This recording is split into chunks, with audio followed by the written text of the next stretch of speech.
How to turn on pinned messages on Telegram. Hi everybody, welcome back to our channel.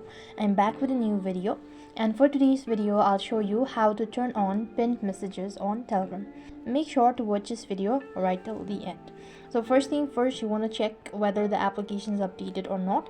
So head towards your Play Store, and on the search box you want to type in Telegram. When you type in Telegram, you could see whether the app needs to be updated or that's completely up to date. In my case, my application is completely up to date. Now I'm gonna go ahead and click the open button and log into my Telegram account. Once you're logged in, this is how it's gonna look like. Here, you wanna tap on the try bar or the menu bar from the top left hand side corner of your screen. While you go to this page, or when you are in the menu section, you want to go to settings, after which you want to scroll down a bit and go to notifications and sound.